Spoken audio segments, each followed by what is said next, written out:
Design किया जा रहा था तो तब उन्होंने इन फाउंडेशंस का सहारा लिया। ठीक है, इन फाउंडेशंस का सहारा क्यों लिया? उन्होंने देखा फिलोसफिकल इसमें क्या क्या चीजें होनी चाहिए। जैसे करिकुलम की हमने बात की थी कि करिकुलम एक हमारे पास एक बहुत वास्ट मटेरियल होता है। वास्ट मतलब इतना ज्यादा मटेरियल है जिसमें से हम कुछ चीजों को उठा के कोई भी सब्जेक्ट है, कोई भी कोर्स कंटेंट बनाते हैं। ठीक है, सपोज आपके पास अगर लातादाद टॉपिक्स हैं, ठीक है, जैसे आपने बायो पढ़ी है, जोलॉजी, आई थिंक जोलॉजी आपने की होगी। अब जोलॉजी में आप देखो तो बहुत ज्यादा चीजें हैं, ठीक है, लेकिन कुछ सिलेक्टिव चीजें आपके बीएस के कोर्स में डाली हुई हैं। वही चीजें डाली हैं आपके बीएस के कोर्स में जो उन्हें लगा कि आपके कैलिबर के हिसाब से जो आगे इन फ्यूचर चल के आपको हेल्प आउट कर सकता है, आपने वही चीजों को स्टडी आउट किया। ठीक है, तो इसी तरीके से जब हम करिकुलम की बात करते हैं तो उन्होंने देखा कि करिकुलम को बनाने के लिए बुनियादी किन किन चीजों की जरूरत है। उन्होंने 4 चीजों को अपने माइंड में रखा। एक फिलोसफिकल, कि किसी भी करिकुलम को डिजाइन करने से पहले उसकी फिलॉसफी आपको पता होनी चाहिए। अगर मैं पॉक स्टडी की पढ़ा रहा हूँ तो पॉक स्टडी की मुझे पूरी की पूरी फिलॉसफी पता होनी चाहिए, कैसी है कैसी नहीं है, इसमें क्या क्या चीजें होनी चाहिए, क्या क्या टॉपिक्स होने चाहिए, क्या क्या हम पढ़ने जा रहे हैं, ये सारी चीजें इसमें होनी चाहिए। इसी तरीके से हमने दूसरी चीज जो देखी थी साइकोलॉजिकली। ठीक है, साइकोलॉजिकल क्या चीज है? साइकोलॉजिकल, साइकी किस चीज को कहते हैं? साइकी किस चीज को कहते हैं? मैं तो बताऊंगा ही। साइकोलॉजिकल बेसिकली दिमाग से रिलेटेड जो चीज होती है, आप इर्द से जो चीजें देख रहे होते हैं, अपने माशरे से जो चीजें, साइकोलॉजी। तो साइकोलॉजी से वर्ड साइकोलॉजिकल बनाया गया। तो उन्होंने देखा कि जो भी करिकुलम बना रहे वो इंसानों की साइकोलॉजिकल के मुताबिक होना चाहिए, मतलब साइकी तौर पे या साइकोलॉजिकल वो इस चीज को अंडरस्टैंड कर सके। अब ऐसे ही करिकुलम में डिजाइन कर लेता हूँ जो कि अमेरिका के लेवल का, और आप उस चीजों को समझ नहीं पा रही है। क्यों? क्योंकि आपकी साइकी या साइकोलॉजिकल आप पाकिस्तान से रिलेट करती हैं, तो आप यहाँ की चीजों का एज कंपेयर टू वहां के जल्दी गेन करेंगी। क्यों? क्योंकि वो आपके लिए बहुत ज्यादा चेंज होगा, डिफिकल्ट होगा, टफ होगा। तो साइकोलॉजिकल भी हमें करिकुलम की फाउंडेशंस को देखना पड़ता है।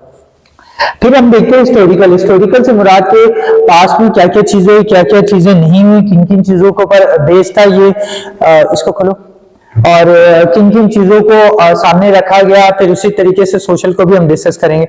आप स्लाइड खोल लें।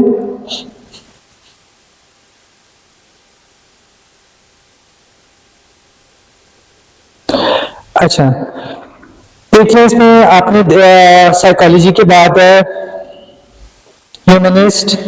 ह्यूमनिस्ट आ जाए, साइकोलॉजी जिसको हम हिस्टोरिकल भी कहते हैं। ठीक है, इसमें आप देखें क्या कह रहे हो, कह रहे हैं इसमें हमारे पास एक जो रिसर्चर है या आप एक राइटर कह सकती हैं जिसने इस थ्योरी को लिखा है या पेश किया, वो क्या कहना चाह रहे हैं इसमें? वो कह रहे हैं कि इसमें हम क्या करते हैं, अपने जो लर्निंग प्रोसेस होता है उसको पूरा एक्सप्लेन करते हैं। ठीक है, इसमें देखें आपने एक चीज, सपोज मैंने एक चीज का एक्सपेरिमेंट किया, एक्सपेरिमेंट सपोज मैंने एक फैन बनाया। ठीक है, एक फैन बनाने के बाद जब मुझे उसके बारे में डिटेल ली गई तो मैंने अपना पूरा लर्निंग प्रोसेस उसे बताया। लर्निंग प्रोसेस से मुराद कि मुझे इस फैन को बनाने में क्या क्या चीजों की जरूरत थी, क्या क्या चीजें मैं लेकर आया, कितना टाइम लगा मुझे, कितने मेरे इन्वेस्टमेंट इस पे गई, और आखिरकार जब ये बना तो ये कैसा बना, और इसको बनाते हुए मुझे किस किस तरीके की डिफिकल्टीज का सामना करना पड़ा। देखो वो एक हिस्टोरिकल बात होगी क्योंकि एक चीज इन्वेंट हो गई है, और वो क्या कर रहा है, अपने प्रीवियस एक्सपीरियंस को आपके साथ शेयर कर रहा है।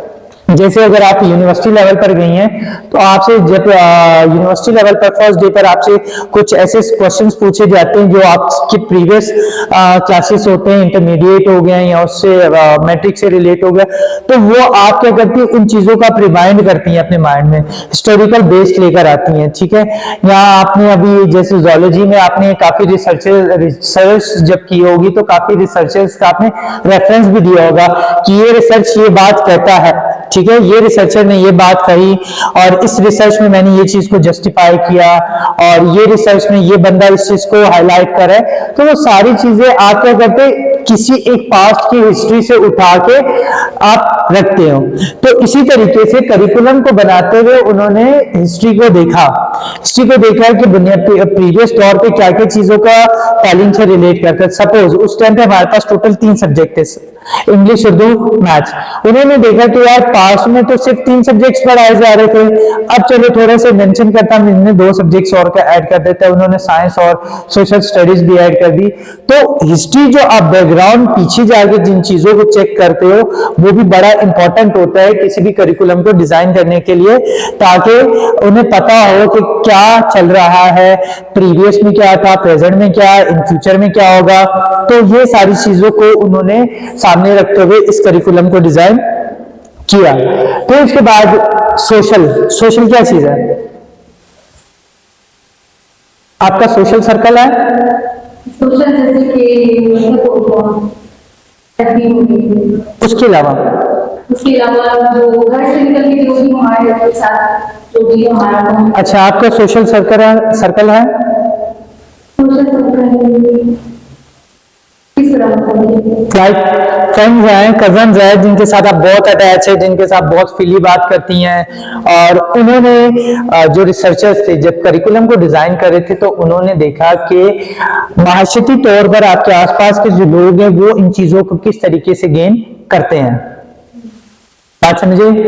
तो उन्होंने करिकुलम को डिजाइन करते हुए सोशल चीजों को भी सामने रखा ताकि वो ये चीज चेक कर सके कि करिकुलम में कोई ऐसी चीज ना छूट जाए जिसकी वजह से ये एक भी अप एंड डाउन हो जाए। ठीक है, सपोज ये चीजें भी आपको समझ नहीं आ रही होंगी, उसकी रीजन क्या है? क्योंकि इससे पीछे वाले टॉपिक आपने पढ़े नहीं।